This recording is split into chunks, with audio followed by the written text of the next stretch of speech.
Hello everyone, it is day 15 of my trip to the UK, November 9th, 2023, and I am in Weston-Super-Mare saying goodbye to Anthony and Crina Garnon, who have so kindly and generously given me a place to stay. I have had such an amazing time staying with them. They've been nothing but kind and generous, taking time out of their schedules to show me around, and I've had so many amazing experiences with them. Thank you so much to both of you for contributing so incredibly to my trip of a lifetime. I packed up my stuff and said goodbye to their adorable cat Joey, and Crina drove Anthony and I to the Weston-Super-Mare railway station, where I said goodbye to Krina. Anthony and I got our train tickets. Anthony was going the same direction as I was for basically a stop or two, so it was nice that we could ride together and he could give me some ideas as to what to do in London. Another passenger on the train ended up joining us in our conversation about Doctor Who, a fellow Whovian. We didn't get your name, but I gave you a business card, and it was lovely to meet you. Your favorite Doctor is the 10th, and you were looking forward to JoJo Part 7. So I hope that this video finds you, and you can leave a comment or something. Well, Anthony has just gone, so it's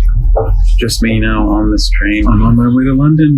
I am indeed traveling to London via train. I did try and catnap a little bit because I knew I had plenty of time in this 2.5 hour long trip. I did not sleep through my stops. I made it at long last to Paddington Station in London.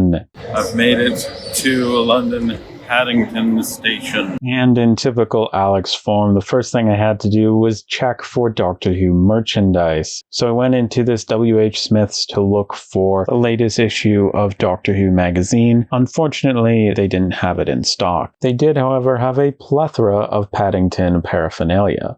Unfortunately, no luck there. We'll keep looking. I then went to the pasty shop to get some food, and I went with their bacon roll, which is exactly what it says on the tin. It's a roll with bacon inside, and it is delicious. I wonder if I'll see the Paddington Bear bench. I said bench, but it's the Paddington Bear statue that I'm looking for, the main one at Paddington Station, and it wasn't long before I found it. It is an incredible, adorable statue. Paddington is sitting on a suitcase that says "Wanted on Voyage" and is wearing a tag that says "Please look after this bear, thank you." So adorable. I would definitely say that Paddington isn't as well known in the US as, say, Winnie the Pooh, but in the UK is definitely more popular than in the US. Then it was time for me to take my first trip on the London Underground. On the tube, I got a day pass for zones 1 to 9 just so that I could travel anywhere I might possibly need to go today. It was a short trip, just one stop. I went from Paddington to Bond Street. It was a great first introduction to the London Underground. As an American using this for the first time, I was quite overwhelmed. It was quite daunting. It's hard to find where you are on this map and figure out where you're going if you've never done it before, especially if you're trying to do that whilst you're on the tube and moving. But I did make it to my destination successfully. I then made my way from the Bond Street station to a coffee shop called the Gallery Coffee Shop, where I could